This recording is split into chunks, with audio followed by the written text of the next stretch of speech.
সম্মানিত মা বোনেরা, নেককার হওয়ার জন্য শুধু নামাজ পড়া, রোজা রাখা, কালো বোরকা পরাই এইটাই আসল বিষয় না। নেককার হওয়ার গুণাবলী 4টা। 1 নম্বরে আপনার স্বামী যদি আপনার দিকে তাকায়, স্বামীকে আনন্দ দেওয়া লাগবে।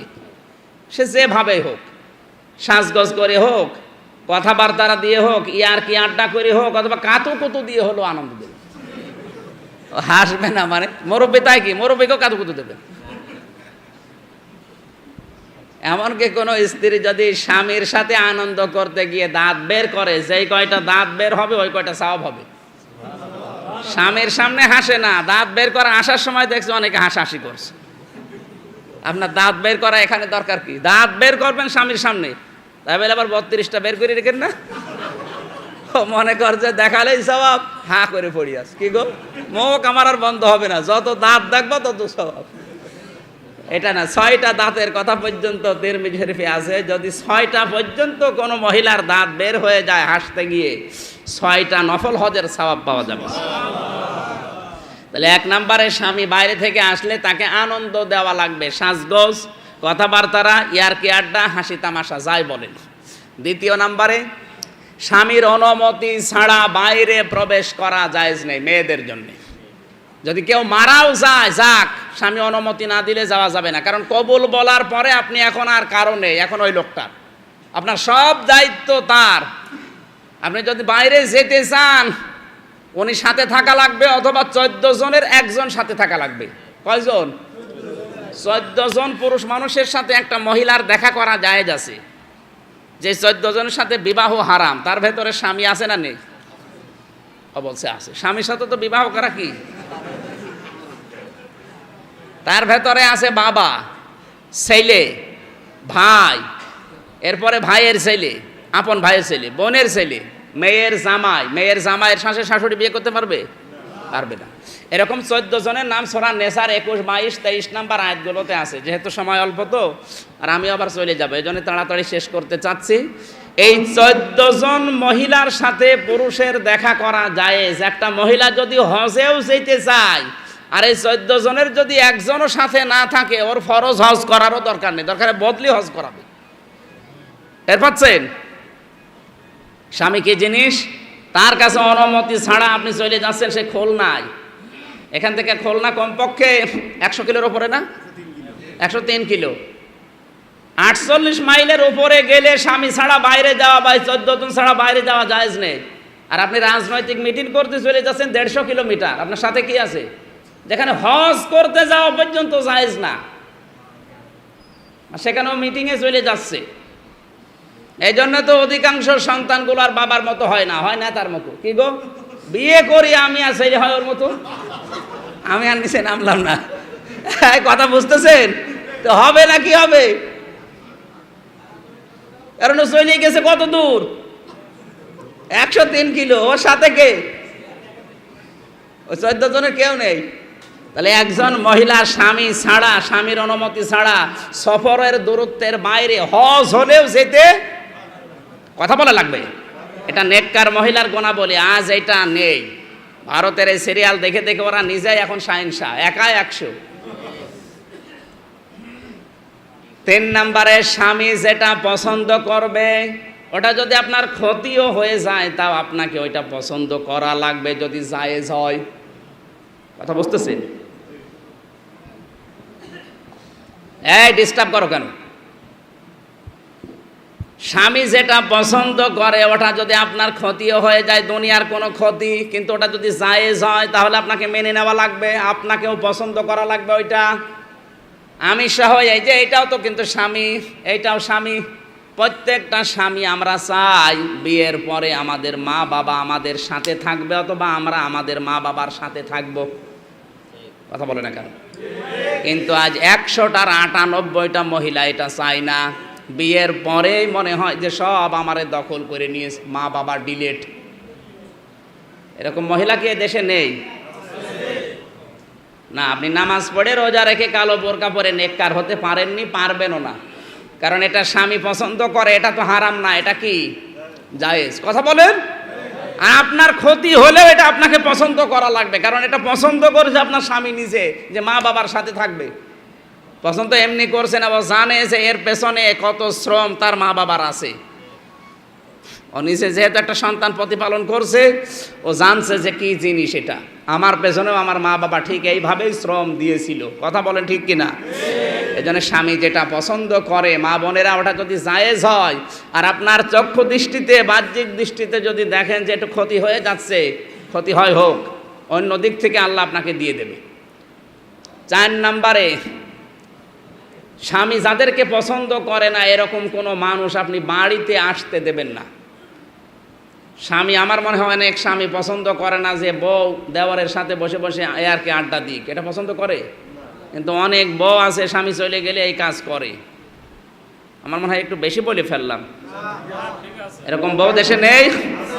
স্বামী যাদেরকে পছন্দ করে না, মামাতো ভাই, খালাতো ভাই এসে এসে আপনার সাথে গল্প করে, হারাম এটা। স্বামী যেটা পছন্দ করে না ওইরকম মানুষকে আপনি নিয়ে আসতে পারেন না, আর নিয়ে আসলে আপনার নেককার হতে পারবেন না।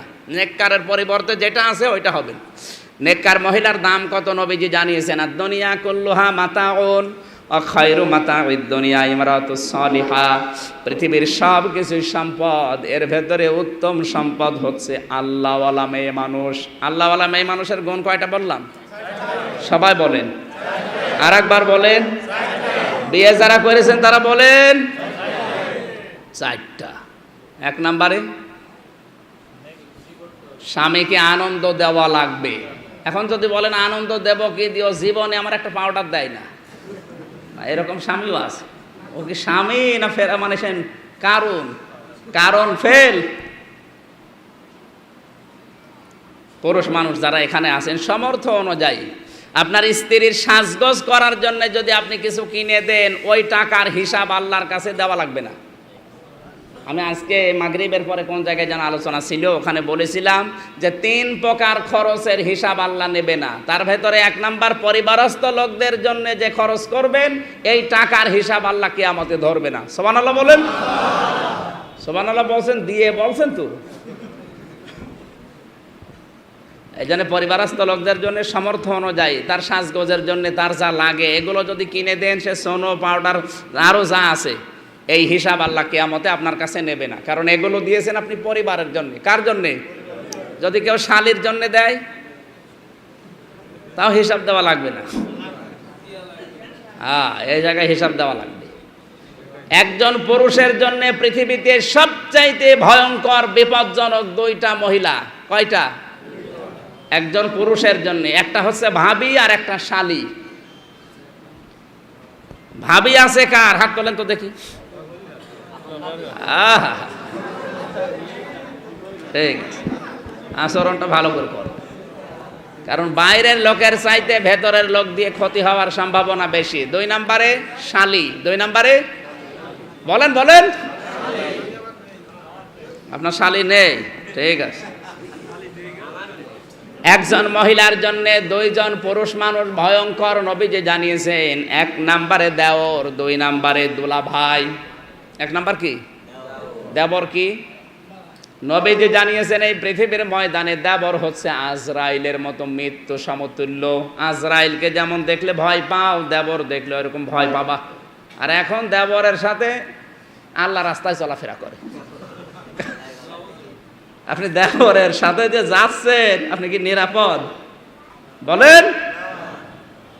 বিশ্ব নবী যেখানে মৃত্যু সমতুল্য ঘোষণা দিলেন, আপনার একটু ভয় লাগে না? 2 নম্বরে দুলাভাই। 2 নম্বর কি? নবীজি দুলাভাই ছিলেন না ছিলেন না? কথা বলেন না কেন? নবীজি নিজে দুলাভাই ছিলেন না? আল্লাহর নবী যখন দুলাভাই, তার শালী হযরতে আসমা রাদিয়াল্লাহু তাআলা আনহা এসেছিলেন তার বাড়িতে বেড়াতে, পাতলা কাপড় পরে। নবীজি তাড়াতাড়ি চোখ নিম্নগামী করলেন, ডাক দিয়ে বললেন, আসমা, তুমি কিন্তু আর ওই ছোট্ট আসমা নেই, এখন বড় হয়ে গেছো। মেয়েরা যখন বালেগা হয়ে যায় তখন মেয়েদের উচিত একটা বড় চাদর দিয়ে তার পুরা শরীরটাকে ঢেকে রাখা। সুতরাং এই অবস্থায় তুমি আমার আর সামনে আসবা না। আর এখনকার দোলা ভাইরা বলে, তোর কিছু পড়ায় দরকার নেই। কি দুলু ভাই বলেন? নবীজি ছিলেন আদর্শ দুলা ভাই। কি ছিলেন? আর এইটা না, ওই পাশেরটা ও এটা সালেই নেই না, আমি শুধু হাসির জন্য দিচ্ছি না, আপনাকে শিক্ষা নেওয়া লাগবে। আপনি দোলাভাই হবেন রসুলের মতো। কার মতো? শালিকে আলো মার্জিত পোশাক পরার জন্য দরকার উদ্বুদ্ধ করবেন। আর আপনি যদি তারে 4 পিসের জায়গায় 3 পিস, এরপরে 2 পিস, এরপরে 1 পিস কিনে দিয়ে বলেন এটা পরো, আপনি দোলা ভাই না, আপনি বাকি যে শব্দটা আমি বলতে পারলাম না ওইটা। আল্লাহ হেফাজত করুন, জোরে বলেন আমিন। সম্মানিতা মা বোন, আপনাদের পয়েন্টে এই পর্যন্ত এসেছিলাম আমি। পৃথিবীর শ্রেষ্ঠ নিয়ামতের তালিকায় যাদের নাম আছে তার ভেতরে অন্যতম হচ্ছে মা আর বাবা। এই মা বাবার সাথে আজ আমরা নাফরমানি করতে, নাশুকরিয়া করতে বাধ্য হচ্ছি আপনার মতো বোর কারণে। আপনাকে বাধ্য করবেন না, আপনি নিজেও জাহান্নাম কিনছেন, আমাকেও ক্রয় করাচ্ছেন। আল্লাহ আপনাকে ফাতেমাতুজ জাহরার মতো, খাদিজাতুল কুবরার মতো মনটা যেন উদার করে দেয়, জোরে বলেন আমিন। কোরআনে কারিম থেকে মাত্র 2টা আয়াত পড়েছি, সূরা আহজাবের 21 এবং 22 নম্বর আয়াত। আপনারা আছেন তো? 2টা আয়াত পড়েছি। আয়াত যেহেতু সিরাতুন নবী লিখেছেন, আপনি সিরাতুন নবী সাল্লাল্লাহু আলাইহি সাল্লাম লিখেছেন, আমি সিরাতের উপরে কথা বলবো ইনশাআল্লাহ।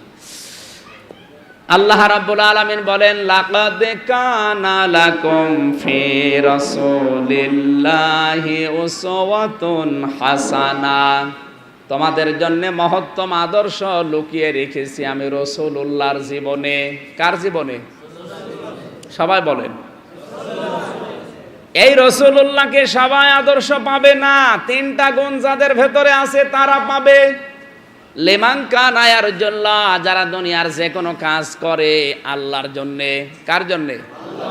দ্বিতীয় নম্বরে ওয়াল ইয়াউমাল আখিরা, কিয়ামতে জবাব দেওয়া লাগবে, এই বিশ্বাস যারা করে। 3 নম্বর যাকারাল্লাহ কাসীরা, যারা সবচাইতে বেশি আল্লাহর স্মরণ করে। কার? তাহলে 3টা গুণ যাদের ভেতরে আছে এরা রাসূলুল্লাহকে আদর্শ পাবে। আর বিশ্ব নবী যারা আদর্শ, ও বিনা হিসাবে বিনা বিচারে জান্নাতি। আর যারা আদর্শ বিশ্ব নবী হবে না, কাদের হবে না? যাদের এই 3টা গুণ নেই। যারা যে কোনো কাজ করার আগে দেখে বাহাবা পাবো কিনা, মানুষ আমার নাম করবে কিনা, আমার নামে স্লোগান দেবে কিনা, আল্লাহর জন্য না, পৃথিবীর মানুষের জন্য, লোক দেখানোর জন্য করবে, তাদের জন্য বিশ্ব নবী আদর্শ। বলেন না কেন? 2 নম্বরে কিয়ামতে জবাব দিতে হবে আল্লাহর সামনে দাঁড়িয়ে। বিশ্বাস যাদের নেই, এমনি বলে কিয়ামত, কিন্তু জবাব দেওয়া লাগবে। এই বিশ্বাস যারা করে না এদের জন্য নবী দিয়ে আদর্শ হবেন না। 3 নম্বরে আল্লাহর চাইতে দুনিয়ার আলোচনার যারা বেশি করে। পৃথিবীতে অনেক মানুষ এমন আছে আল্লাহর আলোচনা যতটুকু করে তার চাইতে ওর পীর সাহেবের আলোচনা বেশি করে।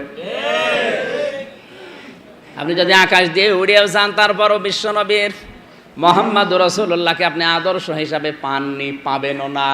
আর নবী বাদ দিয়ে যদি অন্য কেউ আদর্শ হয়, আপনি বিনা বিচারে বিনা হিসাবে জাহান্নামী। আপনারা গেল বিচারও করবে না, হিসাব নেওয়া তো দূরের কথা, কিচ্ছু বলবে না। মারানোর পরে বলবে যা তুই জাহান্নামে চলে যা। জোরে বলে নাউজুবিল্লাহ। আমি তো এইটা মনে হয় বানালাম নাকি? একের বুখারী শরীফ লেখার আগে ইমাম বুখারী একটা কিতাব লিখেছিলেন আদাবুল মুফরাদ, এর 6 নম্বর হাদিসের 3 নম্বর পয়েন্ট এটা, যারা বিশ্ব নবীকে আদর্শ হিসাবে পায়নি তারা মরণের পরে হিসাব দেওয়া লাগবে না, বিচারও আল্লাহ করবে না, বিনা হিসাবে বিনা বিচারে জাহান্নামী। জোরে বলেন নাউজুবিল্লাহ, আল্লাহ হেফাজত করুন। তাহলে শব্দ শুরু করলেন আল্লাহ লাকাদ দিয়ে, লাম একটা কদ একটা। অবশ্যই অবশ্যই তোমাদের জন্যে মহত্তম আদর্শ লুকিয়ে আছে রাসূলুল্লাহর জীবনে। কার জীবনে?